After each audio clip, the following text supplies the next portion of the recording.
Sekarang Culas dan Rakus memutuskan bahwa waktunya sudah tiba bagi mereka untuk melakukan tipuan atau trik. Culas memperhatikan bahwa di Pulau Daulat, rata-rata hanya 10% dari deposito yang ditebus oleh masyarakat jujur pada waktu tertentu. Yang 90% sisanya tetap dalam simpanan lemari besi mereka. Menyadari bahwa kertas yang mereka cetak yang beredar sebagai uang, Culas mencetak 900.000 sertifikat tambahan untuk diedarkan sebagai uang juga. Culas telah menghitung bahwa dengan kertas tambahan, total 1 juta lembar kertas akan menjadi luar biasa. Jika orang-orang datang untuk menebus seperti biasa, normalnya hanya 10%. Dengan demikian, maka deposito 100.000 koin emas asli disediakan untuk penukaran. Culas meminjamkan uang 900.000 kertas tambahan untuk beberapa orang miskin di masyarakat dengan biaya bunga sebesar 15%. Masyarakat jujur baru sadar dan menemukan bahwa harga atau biaya penukaran menjadi meningkat. Ini membingungkan mereka dan tidak ada yang bisa mengetahui kenapa ini bisa terjadi. Beberapa dari mereka yang telah meminjam uang kepada Culas tidak mampu membayar kembali utang mereka meskipun mereka bekerja sangat keras berusaha untuk mendapatkannya.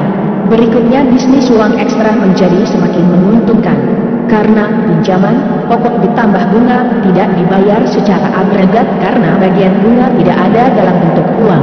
Dengan demikian untuk pinjaman pokok 900.000 dengan bunga 15% besarnya adalah Rp 135.000. Oleh karena itu jumlah total yang dibayar oleh peminjam adalah 1.035.000, sementara total uang yang ada dalam keseluruhan sistem tetap hanya 1 juta. Oleh karena itu, beberapa peminjam pasti gagal untuk mengembalikan uang. Dampak dari hal ini adalah masyarakat menjadi kurang santun dan kurang peduli terhadap orang lain dibandingkan masa sebelumnya, sebelum kedatangan Rakus dan Culas.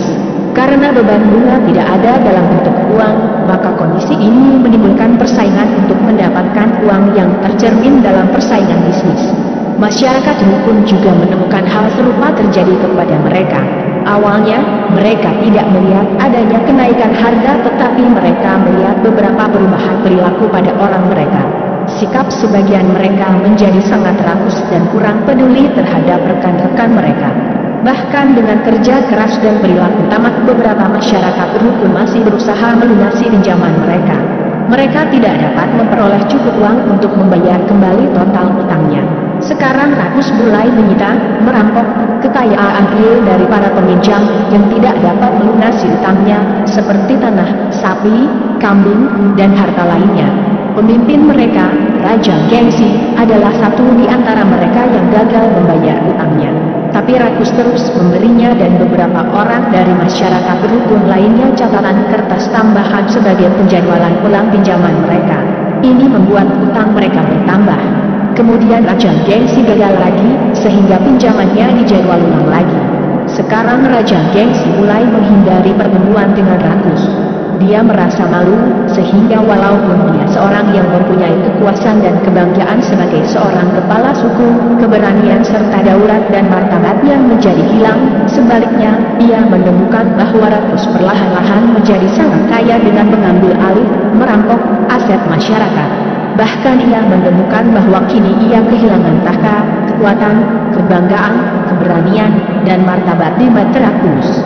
Setelah beberapa tahun, Culas dan Rakus yang dulu tiba di tepi pulau martabat hanya dengan mesin cetak, kini menjadi pemilik sebagian besar tanah dan properti di kedua daulat dan martabat. Sebagian besar masyarakat menjadi pekerja belaka, beberapa dari mereka sekarang hidup dalam kemiskinan. Banyak dari mereka bekerja berjam-jam hanya untuk memenuhi kebutuhan hidup minimum. Mereka sekarang memiliki lebih sedikit waktu untuk keluarga, teman atau untuk kegiatan sosial dan keagamaan. Akibat lanjutannya adalah berbagai masalah sosial, seperti pengangguran, jobless, ketimpangan pendapatan yang makin tinggi, dan penyakit sosial lainnya, kriminalitas, seperti penipuan, pencurian, perampokan, korupsi, dan lainnya mulai bermunculan di masyarakat. Masyarakat mulai tidak peduli dengan tetangganya. Hal ini terjadi karena budaya saling tolong-menolong yang mereka miliki secara bertahap diganti oleh Culas dan Rakus dengan memperkenalkan budaya baru yang superior dibandingkan budaya yang mereka miliki. Ini adalah akhir cerita dari orang-orang yang hidup rukun, saling peduli dari dua pulau Daulat dan Pulau Martabat. Sebelum kedatangan tamu yang tidak diundang tersebut, Rakus dan Culas, mereka menjalani kehidupan dengan tenang, rukun, dan damai. Namun setelah si Culas dan si Rakus tiba dengan mesin cetak, kehidupan masyarakatnya menjadi kacau, tidak peduli, dan saling sikut. Culas dan Rakus tidak berhenti di situ. Mereka terus mengembangkan kekayaannya di berbagai pulau dan daerah lain.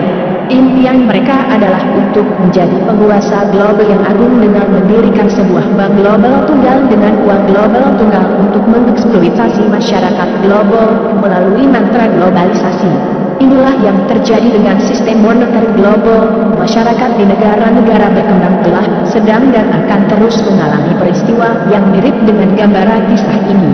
Sekian video kali ini, semoga kalian semua terhibur.